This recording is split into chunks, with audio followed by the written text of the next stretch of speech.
You said a moment ago we expect success, and Russell knows that. I'm not expecting you to sit here and say that you want him to win the league or he's out the door, but could you tell us a little bit more about that expectation?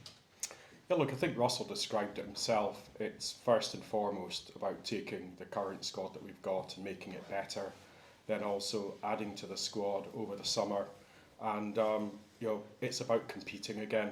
So I think we all accept that last season just passed, we were way off, and that's not where we want to be. That's not acceptable as a club. So it's about competing again on all fronts, and that is the expectation. You also talked a little bit about that investment. I wonder if you could add a little bit more about that. I know that there's only so much you can say until the general meeting on the 23rd. I think you said the majority or a sizable portion of that will be going to the footballing operations. Might there be more on top of that, or is that what Russell can expect to work with? Yeah, so I think what I said was a decent amount, because player trading is an important part of how we grow the club. So clearly that is a good way to use an element of that investment, and that is very much part of the strategy. And in fairness, that was part of the strategy even without the investment. I think what the new ownership in this investment allows us to do is accelerate on the strategy that we were in a way going to be following. Mark? Kevin, you've obviously had a career that's been quite varied, but also, if you look at your time at Everton, you had to buy, you had to sell. At Ibrox, you've got a different set of circumstances. You also have the European dimension, where the club in the last 5 years has had almost a golden age of the quality that we played against and the number of games. Does that add difficulty to your role? Yeah, I think so. It's Rangers, with respect, is a complicated problem to solve, isn't it? You've got some different strands for the different games that we're going to play. Obviously, we've got Europe, as you mentioned. We've got the Old Firm games, and then we've also got the league games. And sometimes the head coach is going to have to play differently under different circumstances. But I also think it's a really exciting challenge. This is a big club, and big clubs play in Europe. They rise to those challenges, they solve those problems. And so from my perspective, I'm very, very excited about the opportunity of being able to solve some of those problems, and hopefully we get ourselves in a space where we win those games and get everybody excited about watching Rangers play. Patrick, over the last few years, the club's been subsidised quite heavily by the investors, by the shareholders. In terms of the amounts of money that have come into the club from them and success in Europe, have you been able to identify a way to shift the burden from the shareholders and take advantage of those revenue streams? Yeah, look, again, so going back to what is our strategy, we've since I came in, we've been looking at a strategy in which Rangers can become both successful on a sustained basis, but also on a financially sustainable basis. So we don't want to be going back to shareholders, ideally, and asking them to put their hands in their pockets. So it's up to myself and the rest of the team to be putting in place a strategy that will make sure that we're financially self-sustainable, and that does include player trading. There are also other revenue streams available. Obviously, the European revenue stream is extremely important to us, and if we can move up a league to a Champions League, that's again an enhanced revenue stream, but that's all about getting it right on the pitch. And there's obviously other revenue streams that come through commercially. Again, it's a virtuous circle. If you're getting it right on the pitch, you're generating more money, and you can invest that back into football. We're looking at all different avenues for generating greater revenue, and ideally in a way that means that we're not looking to ownership going cap in hand season after season. It's going to take us a while to get there, but again, we're putting in place the building blocks, and we're just going to take the right steps in the right order. Go Stevie, then Joshua, please. Patrick, good afternoon. Kevin obviously spoke to you, but just to ask you, gentlemen, if you could talk us through the recruitment process of the head coach a wee bit, because there has been stories that certain people have turned down the club and jobs have been offered. Can you clarify exactly the kind of process behind it. I'm not asking you to name names or who you spoke to, I appreciate you can't do that, but there has been stories that people have turned us down. Where was Russell Martin in your thinking from the start, and why Russell Martin for you, gentlemen, that made him the outstanding candidate? Yeah, so it has been, it's been a lengthy process, and I don't think we shy away from that. And I think to some people's frustration, it's not been more quickly. But look, as I kind of explained at the outset, the first thing that we wanted to do was make sure that we were hiring a head coach that matched the style of football we believe we need to play in order to be successful on a long-term basis.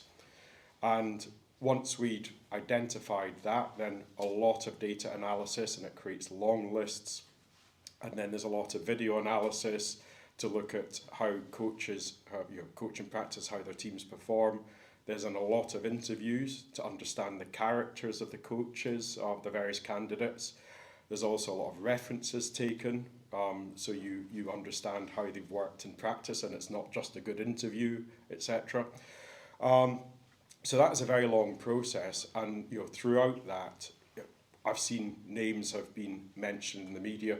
Some may have been involved, some may not have been involved, but we only made one offer for this role, and that was to Russell Martin, and we're delighted he accepted it. Okay, we'll go Joshua, Michael, then Gabs, please. Kevin, you spoke in the press release this morning about Russell having a style of play that you can see and it's been developed. Can you explain a little bit as to why that's so important and maybe even takes precedence over a track record of winning trophies, this ability to develop a style of play over a period of time? Yeah, I'll probably start by saying, first and foremost, let's be clear, we all know what the job is. The job is to win, isn't it? Clearly. And so we're committed to that, and we understand that Rangers Football Club has to appoint a head coach that helps the team to win. Of course, we think the best way of winning, certainly in this situation, in terms of SPFL and in terms of Europe, is to play in a particular way. And what we think, in terms of a style, what do we think best befits a Rangers team? It's a style that dominates all moments of the game. And my expectations is that that's what the fans would want from a Rangers team. They want us to be super aggressive when we're in possession, keep the ball, control the games more. The game should be less transitional with respect. And then out of possession, we should also be super aggressive. We should be attacking without the ball and dominating opponents, both when we've got it and when they've got it. So we were looking for an individual that would understand Rangers, understand the context of what's needed and the pressure of what's required, and then be able to deliver the style that not only best befits this football club, but also give us the best chance of winning. And through the process, that was Russell Martin. Can we do Michael, Gabs, Raman, then David, and then that's us finished, gentlemen. Thank you. Patrick, you'll be aware that there's been a fair bit of negativity amongst the fans, certainly online, about the appointment, and I guess you've probably picked up on that for a few days. Was that any sort of factor in your thinking that that would have to be just a storm that you'd have to ride through, and has it taken a bit of kind of courage from the board almost to go down? I think, first of all, we're always very sensitive and aware of supporter sentiment on any issue, and yeah, I'm aware that supporters have strong views on who the right person for the role is. So we'll always factor that into a degree, but equally I've been talking a lot today about process and making sure we've got people and experts in that are qualified to make decisions. So we've really put our trust in a process, making sure that we've got right people in to make decisions. And so it has been following that with a lot of discipline. We're not oblivious to the noise at all, not at all. But I think we are confident that because we've conducted such a sort of a thorough process to take us to this point where we've appointed Russell, that we're confident that the supporters will get behind him, particularly when they see him in action.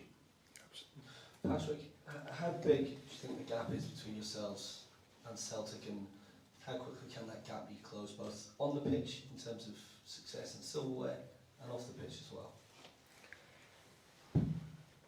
From the outset of taking on this role, I've always been confident that we can close any gap that exists within Scotland, and always been confident we can do that with or without new investment, and what the new investment does allow us is to accelerate on the plans, accelerate on the strategy. So I've always been confident that we can do that now that we've got new ownership in that are highly engaged, highly committed. We're bringing in new management. We've got Kevin on Monday, Russell today. I think we're in a really, really good position. So of course I'm confident, and yeah, very confident about that.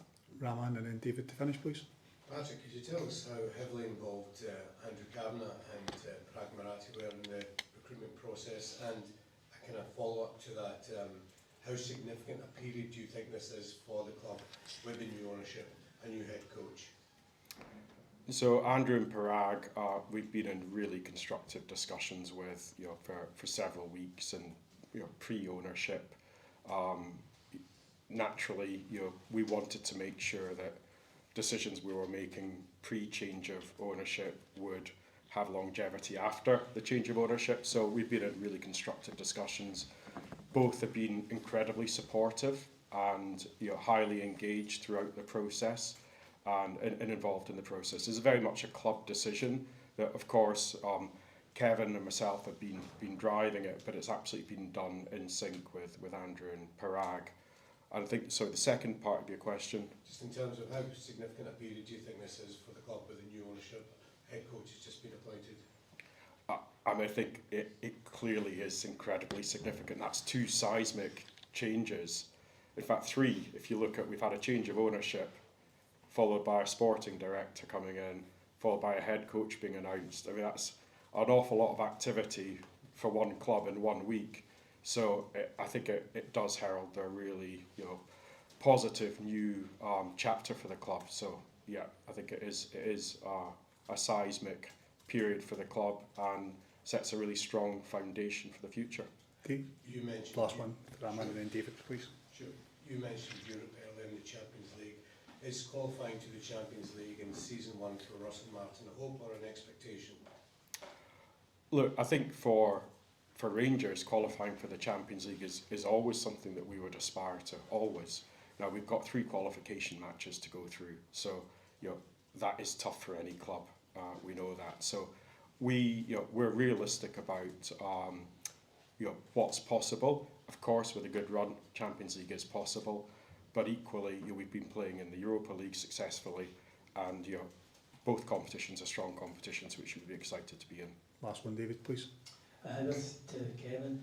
Kevin, the squad that has been assembled at Ibrox as it currently stands has always seemed to be a bit misshapen, that there was no overall plan to it, that it was mainly sign a good player and a good player will do well. Is there a more overarching view now of recruitment going forward, and if you like, maybe more of a process as to how people fit rather than the individual profile? Yeah, it's very difficult for me to comment on what went before. All I can really talk about is what we're going to do next, and I think where we are clearly with Russell is with a head coach that's got a very clear identity, and I think that's a really positive thing, because if you don't know where you're going, you often end up where you don't want to be, don't you? And that's possibly where lots of football clubs go wrong. So our perspective is be very clear on what direction of travel looks like, be very clear on what profiles we need to be able to be successful in that identity, and then work together to identify the very best players, the very best talent to come into that group to help us to win. And so that's certainly how we're going to operate going forwards. Okay guys, thank you very much. That brings it into the broadcast part of this. Thank you. What I'll ask is, can the fan media and written journalists who are going upstairs, if you please put your